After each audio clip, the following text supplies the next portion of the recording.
Nous allons incorporer, d'où interpréter une vie de service. Si vous n'aviez qu'un seul chapitre pour décrire qui est Jésus, que diriez-vous? Si vous voulez une idée de quoi dire, je vous propose la lecture de Marc chapitre 1.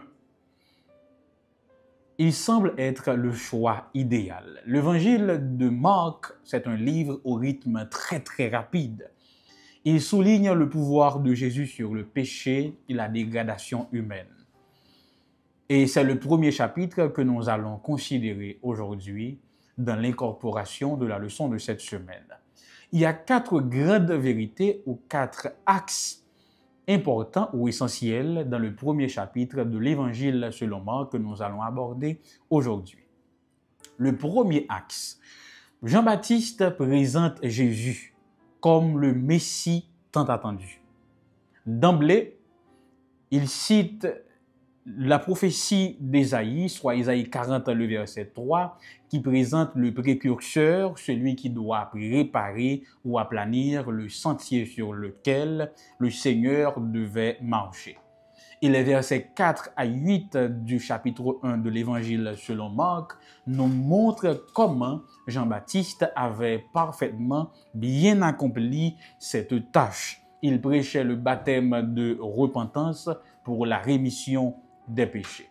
Tout de suite, la messianité de Jésus est clairement apparue lors de son baptême, parce que le Saint-Esprit s'était manifesté visiblement et physiquement. Le Père, de son côté, avait fait sa déclaration dans le verset 11, « Tu es mon Fils bien-aimé, je mets en toi toute ma joie. » Le deuxième axe concerne le pouvoir de Jésus sur Satan et sur tout ce qui peut nuire aux humains.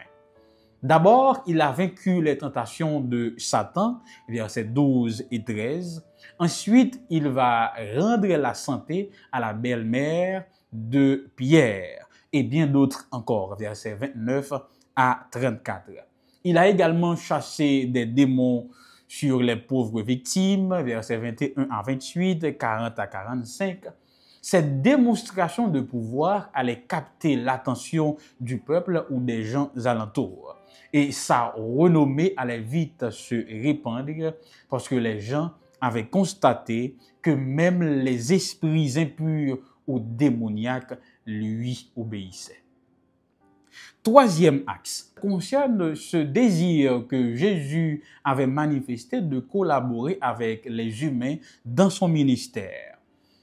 En Galilée, il allait prêcher l'évangile du royaume de Dieu, exhortant les auditeurs, ses auditeurs, à se repentir et à croire à la bonne nouvelle, à l'évangile, que le royaume de Dieu s'était approché, qu'il était temps de se repentir, de se conformer aux principes bibliques, aux principes du royaume de Dieu.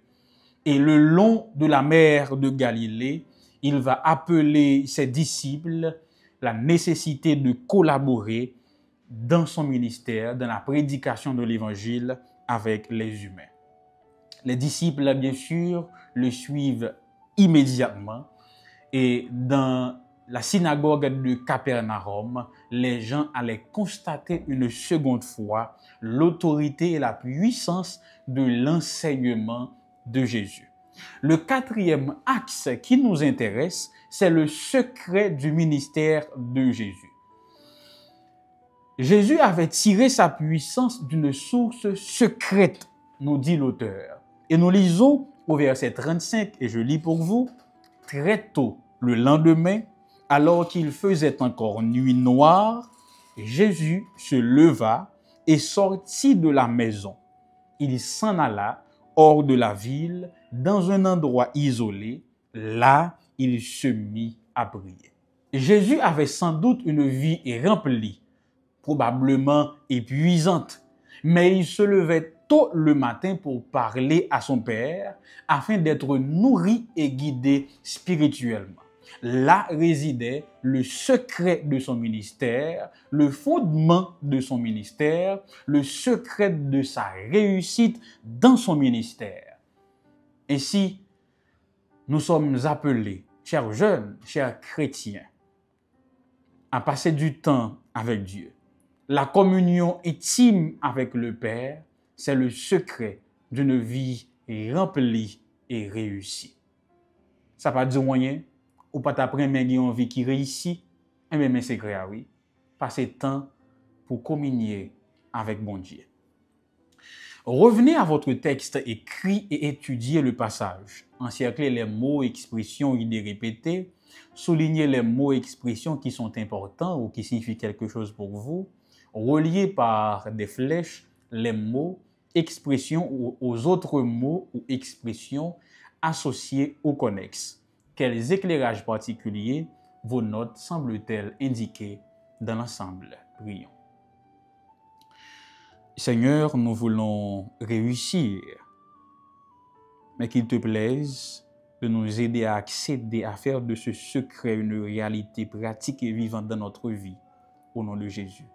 Amen.